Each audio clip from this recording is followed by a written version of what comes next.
What's happening, everybody? Thanks for joining us on Friday for Open Mic Friday. We were not here yesterday, for 2 days. We had other things to do because the world is back open. So both of us were able to, schedule things to leave, and I think we're excited for that, right, Ray? Yeah. Although on the bad news side, New Jersey governor just said we're doing another month of this, so I guess we're not fully open yet. But people are right. People are open. That I will say. Wait! I didn't hear this. What did he say? It's another month of state of emergency. In full lockdown? I mean, that's whatever state of emergency means. That's all I can tell you. Go F yourself. Did he not just go see the fact? Like, really? Like, have you seen the worldwide riots of people? I thought the riots cured COVID. Isn't that what the conclusion we came to? I like to say that fighting racism cured COVID. Okay, so it's good. Better. Fighting racism is good for your health. It prevents COVID. Unreal that they're keeping it open for, or keeping it locked down. That's the stupidest thing ever. I don't know if I don't know if they know. I don't know if the politicians realize, but people don't care. Like, and that's they're just who cares? Just go out and work, right? Like, whatever. So interesting week of events. So like this time last week, we were just talking about, the guy, George Floyd is like super famous, obviously now in the world. He was a guy that was just, hey, we were just noting the police brutality last Friday on the show, and then it just erupted.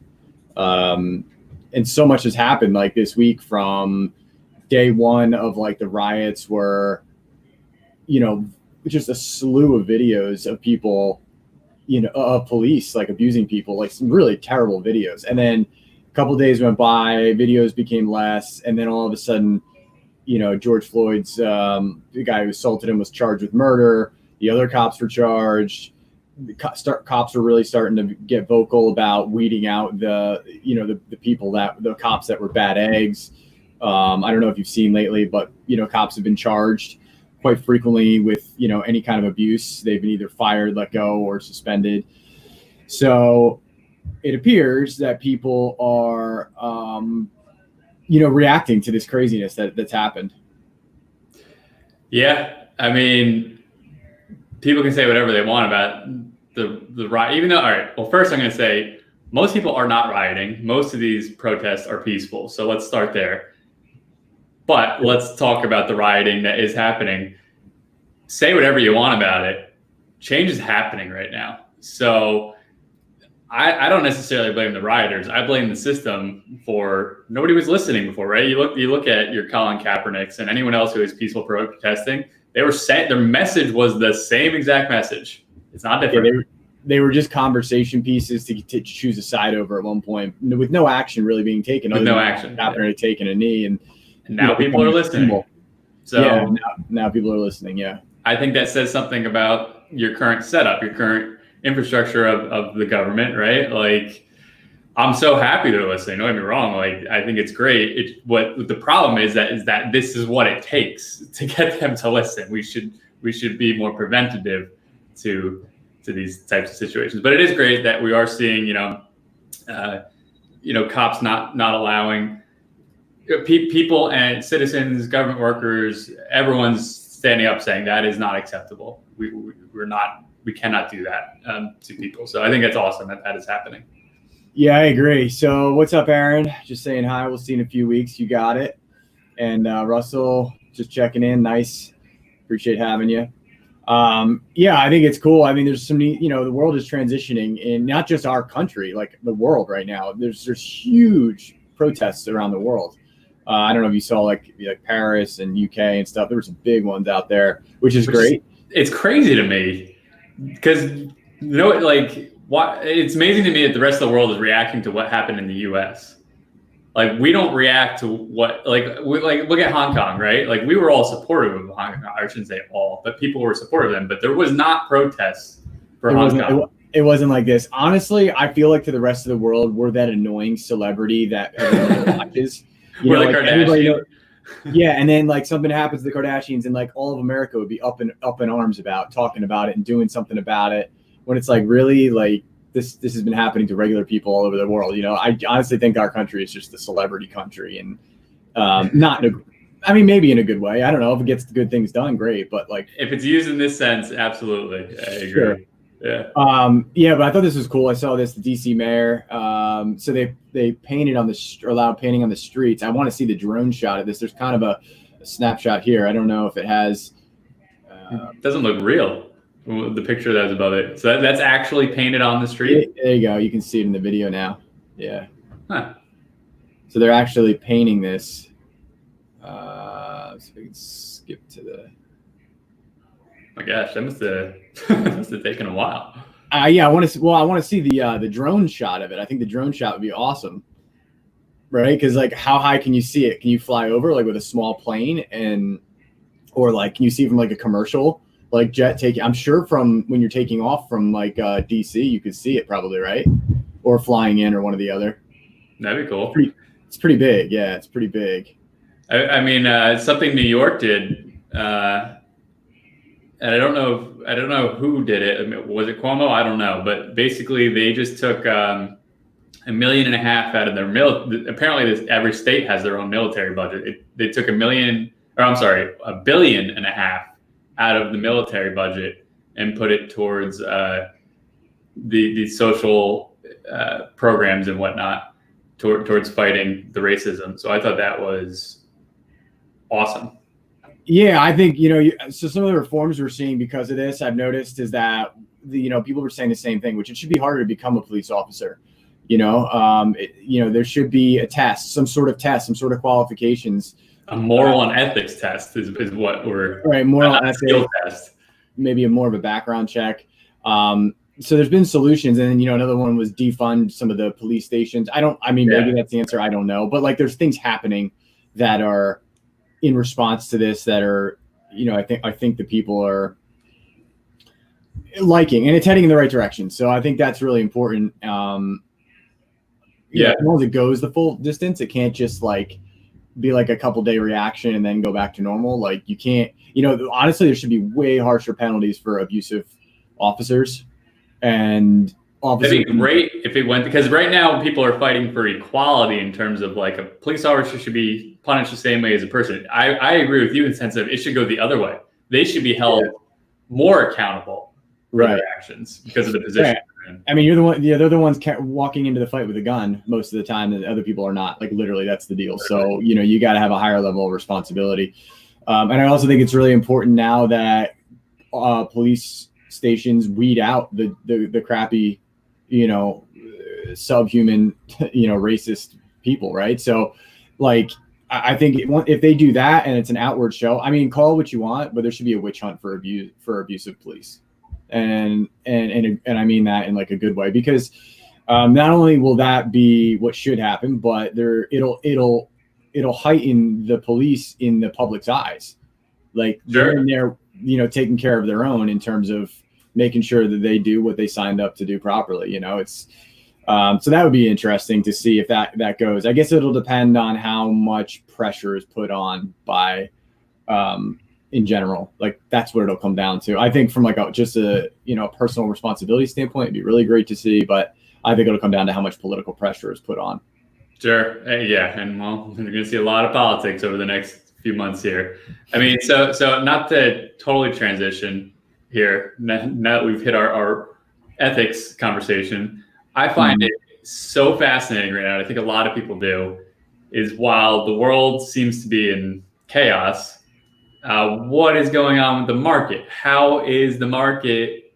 Right. So right now? Before we go there, I'm going to jump to Aaron. Aaron said I used to be in law enforcement, mixed bag of marbles. I'm sure you do. When it comes to officers, just like the regular public. Yeah, it's like any job, right? Like there's always going to be 10%, 5% idiots that, make everybody look bad or whatever. And then you're gonna have some really good ones in there. So let's weed out that bottom 5%, or maybe the bottom 5. It's probably less than 5%, probably like 1%, but let's get rid. I mean, those people shouldn't be employed anywhere. from what we've been seeing. These are people that shouldn't be allowed to be employed. They should be in jail, most of them. But I agree, mixed marbles, and I agree. I like police officers. I have friends that are police officers, black and white police officers. Like, I have friends in the military, so they don't stand for the majority, that's for sure, like these people. But any system needs checks and balances, I think. So, or at least some sort of filtering process. So yeah, no, I mean, I like to say I believe, red, white, and blue with, so I like the fact that we have police in place to protect people, but specifically to protect people. Like that's where it starts. So anyways, thanks, Aaron. Appreciate it. Thanks for your service as well. Yeah, thanks for your service. As far as what Ryan said, so this is what we were talking about. So the joke's on us. So like this was like the punchline. Like that's what it is. Like, so the punchline's in. The story's been told for the last 4 months of craziness. Some people still think the joke's on because they're still calling for sheltering for another month. Like, hey, dude, the joke's over. But the joke's in, and we all got played because the market is currently hitting new highs in the NASDAQ, and the Dow Jones is, as I'm literally looking at it right now, very close to it. So I'd be shocked if it doesn't get there. Now there's a billion different things that can happen. Something could happen that brings it back down, or it's a double top, as they call it in the marketplace. But for the time being, if you were a bear during this, you're in trouble. If you have a bearish position, because, as I said to Ryan earlier, as I was trading the NASDAQ,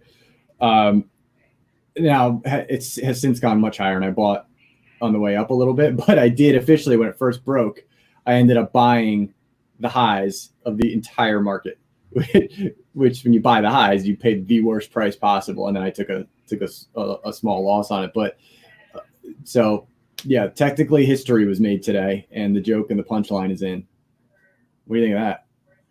I think we just saw the largest transition of wealth in the last 4 months happen, and it's being very much covered by the protesting and rioting that is going on. Nobody's looking at the trillions of dollars that was just moved. Yeah, so that happened. That also happened. The same thing happened the day before 9/11. If anybody wants to look that up, actually, I'll try to look it up real quick. Go ahead and talk. Let me see if I can find this real quick. It's just a sleight of hand.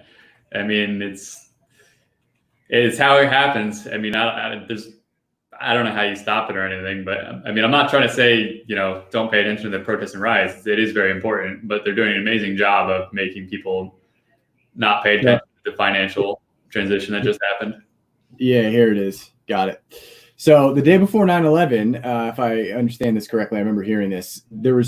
George Bush made an announcement that there was $2.3 trillion missing from the Pentagon. Don't know where it is. This is in 2001. Like $1 trillion was a lot. Now, like, trillions are just trillions, But that was like an astronomical number. And then the next day, 9/11 happened. I'm just saying, that's crazy.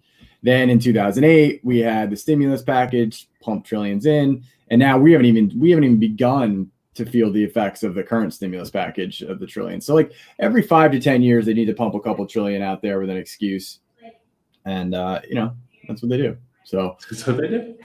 This is where we are. There's nothing anybody can essentially say about it. So this was a ridiculous thing. I'm not here to do the Trump anti-Trump thing, but you're gonna do it. But I'm gonna do it. I mean, of all the words to trip over, so Trump says he hopes George Floyd is looking down and seeing today's job numbers as a great day for him. And I was like, give me a break with that headline. And then I was like, all right, I'm going to play this real quick. No volume. Okay, let me, I know how to do this.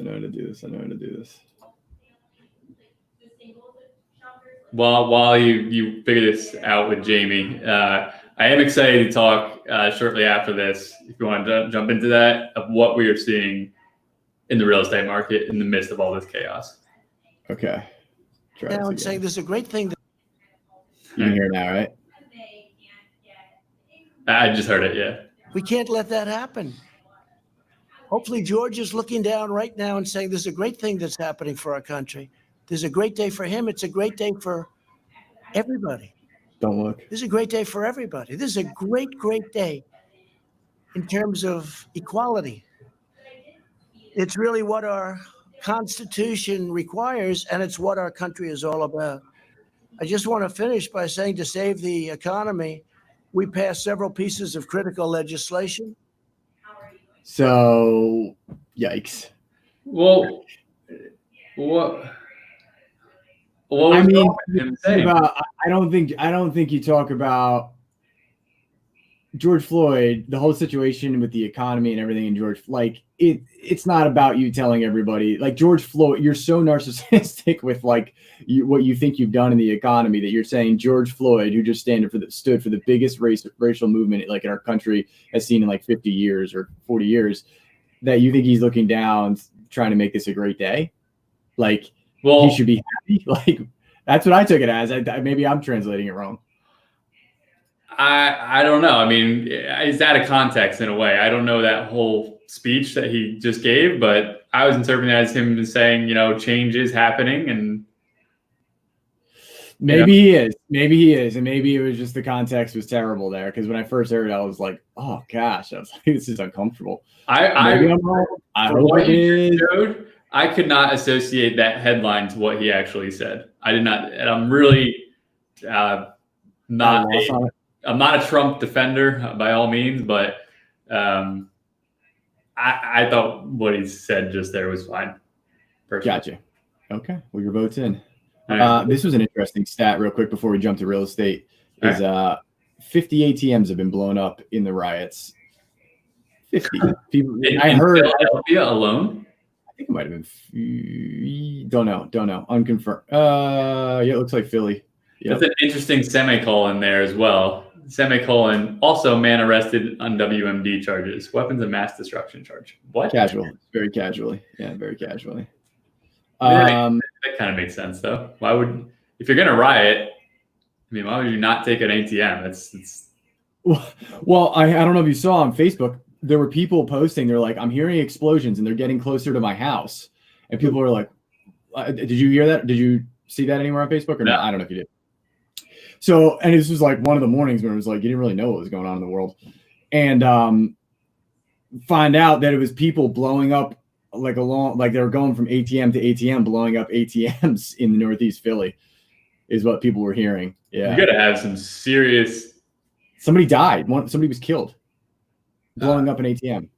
Like the person doing it, or was like yeah, I think it was like a kid or a teenager or something. Not a kid, like a teenager or like a. I mean, it's somebody else. Yeah, fucking killed. Yeah. But anyways, all right. So real estate. What you want to talk about? Real estate? Let's talk about real estate. What are your big observations?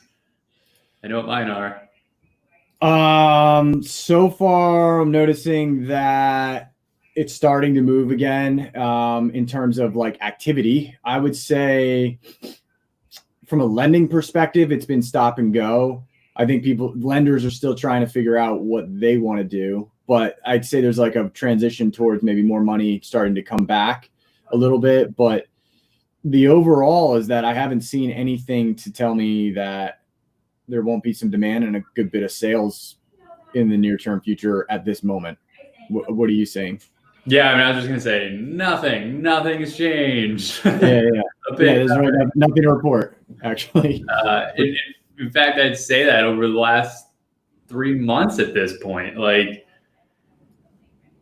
you told me, like, if we just bury ourselves inside and never watch the news, and then somebody told you this all happened, you'd be like, and you were just, all you're doing is taking phone calls and doing real estate. You'd be like, wait a minute, what? There's no way you just told me is true. It's not possible. Like, nothing's happened. There's like, you're lying to me, right? Right. Yeah. I mean, really, the only thing that's changed, I think, in the real estate world is realtors now do virtual tours, and signings can happen digitally with title companies like that, which is, I think, is awesome personally. Yeah, which doesn't really. If you told me that during this period without telling me about the whole COVID and riots and so forth, I would have just said, "Oh, that's a cool upgrade." We've been overdue to do that anyway. Yeah. So I mean, I don't know. Is it still too soon to say like? market's back to where it was. Did the real estate market dodge a bullet? I mean, it's fair to say that we took 5 times the force back in 2008. So maybe maybe they let us go. Maybe they let us go with one because we took too much of a beating in 08.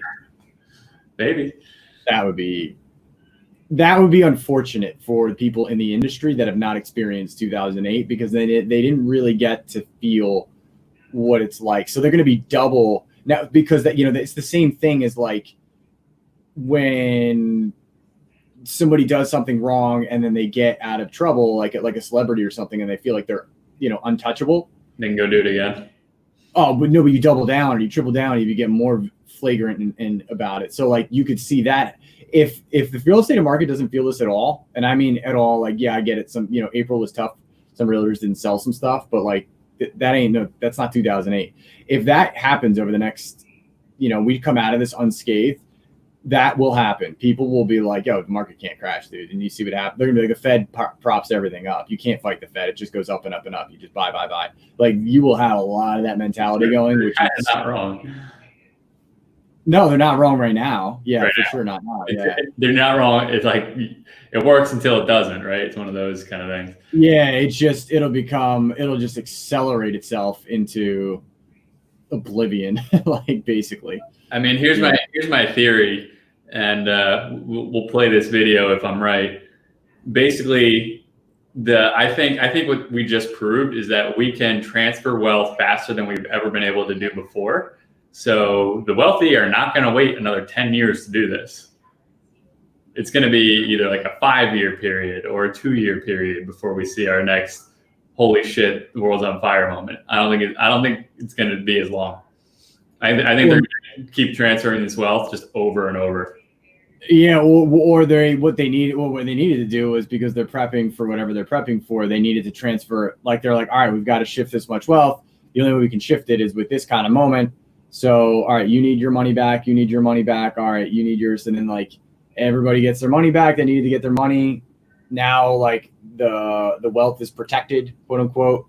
And now when all the money has been shifted, maybe it took 3 shifts. Maybe it took from 9/11 to 08 to this to like shift that much wealth into a few people's hands that wanted it back before the moment of impact. I don't know. We're still not out of the clear with like the Great Depression type stuff. Right. The Great Depression did the same thing. And then a year later, it plummeted. So it's not, there's still the possibility. There's always a possibility in the cycle, something like that happening. Like it's never out of the realm of possibility. But so here's where I'd say I am mentally. I'd say 3 months ago, I was cautiously pessimistic about everything. Now I've become cautiously optimistic about everything. I would say that's a good way to put it. I would say it's a good way to do it. Yeah, I'd say it's a good way to do it. I just, I don't know. We're lenders and we're underwriters, so we're always thinking about what could happen against us, not for us, and that's the reality of it. I never think like, I would say I'm just, that underlying anxiety and fear, other than like, what just happened with the riots. Riots got a little nuts, brought that back a little bit, that we were kind of just getting over from COVID. Is gone. It's like, it's not really in the world right now. I don't know if you're feeling that, but there's like a feel to that. Once the newness kind of wears off, right? The acceptance phase. Yeah. I mean, it's not done. It's definitely not done. Like there still needs to be things that happen, but the initial impact, as you said, I think has worn off. Yeah. And I think, one of my favorite things to see right now is less and less people wearing masks. It just is what it is, because I think it's shifted from wear a mask to protect yourself to like, people are like, I feel like this is a big joke. I mean, if I wear a mask, I'm contributing to the joke. Like, that's what it feels like. Like if I was to, when I go out and wear a mask, which I hate doing in general, for like a store or something, like I don't wear it outside or when I'm walking or something. But if I'm like, I don't feel like getting thrown out of a store, like told I can't come into the store, I'm like, this is a big, like, don't we all feel like this is a big joke? Like, don't we all feel like, I feel like the world is pointing at me laughing when I wear a mask. That's like everybody on the outside of the bubble of the world is looking in going, idiot with a mask, like that's what it feels like to me. Here's where I think we stand right now with all the rioting going on. I think a lot of people are holding their breath before they join in with what you're saying right now. Because if a second wave happens in the next week or two, which is about the time period everyone's saying it's going to take, then everyone's going to be like, oh, you idiot protesters. But if no wave hits, then everyone's going to be saying what you're saying. Are they like, put a wave out there? What are you going to do? Like, let's say another 100,000 people die. Okay. Like, we're at like 200,000. Like, it's still a number that doesn't even, like, a wave doesn't matter. The initial onslaught didn't matter. The numbers don't matter. I don't know. I think 100,000 is significant personally, but I get what you're saying. Yeah. It just, not as significant as they were prepping for. I get what you're saying. Yeah. I mean, you should probably go look at, like malaria. Let's go see how many people died in the last like 6 months in malaria, because the number is roughly 1 million. So, anybody care? Anybody care about that? Malaria is not in America though, so we don't care. It's true. Yeah, it's true. And the world's watching America. So, and the world, yeah, Unless the Kardashians have it. Yeah. It's I think is like, I don't really know what's going to come of this Hong Kong China thing. I don't think anybody really does. I know there's like a mass exodus from Hong Kong right now, and people are transferring wealth out as much as they can. I don't think Hong Kong wins that. They're trying their hearts out, but I don't think so. Yeah, I mean, an exodus in a way is a win too, though.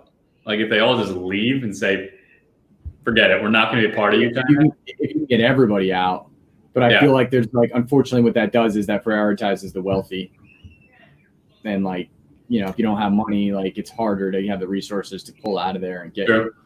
It's just like, okay, so you left a bunch of like poverty-stricken people in a country, and not only that, but like the wealthy people that would have been, propping up the economy and doing business have now like just left the economy in shambles. You basically just destroy a company. How many millions of people suffer from that? I don't know. It's an interesting one. We're all kind of watching. I don't know what we could do anyway. I mean, in a way, we're fighting our own battles right now with getting rid of the racism, but. Yeah, I think it's a really, other countries are going to take advantage, or probably have taken advantage of this time where we're not looking or we're distracted in ways, we might not find out till after, or they did it during, we didn't see it. I definitely think that, whether big boys are out playing somewhere else, then you don't have to worry about whatever you want to do. The parents are out, so get away with things. I mean, I've always said that I think the reason why we're in such an interesting time in the whole planet's life is when Americans were mad in the 1700s well, they weren't Americans then, they were British people, right? When the British people were upset with their government, they said, you know what, screw you. I'm going across the Atlantic and starting my own country, right? That's probably what the people of Hong Kong would like to do. They're in fact, they're even saying, like, leave us alone, right? They don't have anywhere to physically go. Like, you have to deal with it. So imagine if Americans, back before they became Americans, had to deal with the UK. They didn't have anywhere to go. What would have happened? So that escape, that release for people to go, it doesn't exist right now. So we are finding out what happens when the immovable force meets the unstoppable. Right, you're just in a corner against the wall. Mm-hmm.